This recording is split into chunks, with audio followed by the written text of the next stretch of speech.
Sisimula na ngayong school year ang kursong medisina sa Benguet State University. Pagbubukas ng programa sa iba pang state universities and colleges, pinag-aaralan. Karagdagang detalye mula kay Christine Bornolia Sabaway ng PTV Cordillera. Magsisimula na ang klase ng bagong programa na Doctor of Medicine sa Benguet State University para sa unang semestre ngayong school year 2026-2027.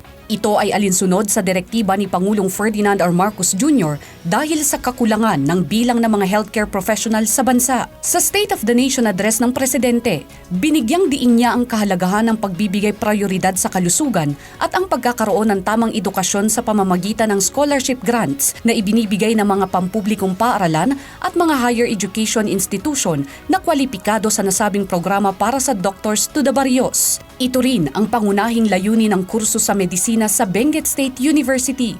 Kasabay nito, ang hanay ng mga dalubhasa sa larangan ng medisina at kalusugan ay dumadami na rin. Mula noon na magsimula tayo, mahigit dumoble ang kumukuha ng medical scholarship kapalit ng obligasyon na maglilingkod sa mga pampublikang ospital sila balang araw. Sa kanilang pinamamalas na serbisyo publiko, ang ating mga doctors to the barrios ay nagsisilbing huwaran sa ating mga susunod na henerasyon ng mga Pinoy na doktor. Upang matulungan ang mga estudyanteng nais mag-aral, naglaan ang probinsya ng Benguet ng slots para sa mga mabibigyan ng scholarship grants. Isa, ang Benguet State University sa 5 universidad na naaprobahang magbukas ng College of Medicine sa bansa. Ayon sa Benguet State University, makaka-accommodate muna sila ng isang seksyon na binubuo ng 50 estudyante. So right now, they are already screening the applicants because the application already ended. So the application or the screening of the applicant is based on the board-approved guidelines. So it is based on their NMAT score and general weighted average from their base course yung natapos nilang kurso nila before. So that will be the basis for the ranking and screening. Ayon sa BSU, pansamantalang gagamitin muna ang College of Nursing building para sa mga estudyante. Mayroon na ring mga nakahandang mga kagamitan.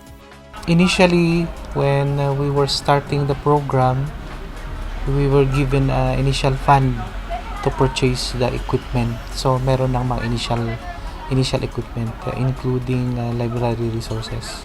Ayon naman sa Commission on Higher Education, pinag-uusapan na nila ngayon kung paano rin sila makapagbibigay ng tulong o suporta sa mga mag-e-enroll sa programa. As far as scholarship slot intended for BSU enrollees under the Doctor of Medicine, that has to be discussed pa. What is important is sa CHED, approved na yung program for implementation.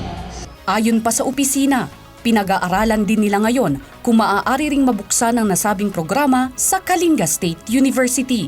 Christine Bornolia Sabaway para sa Bayan.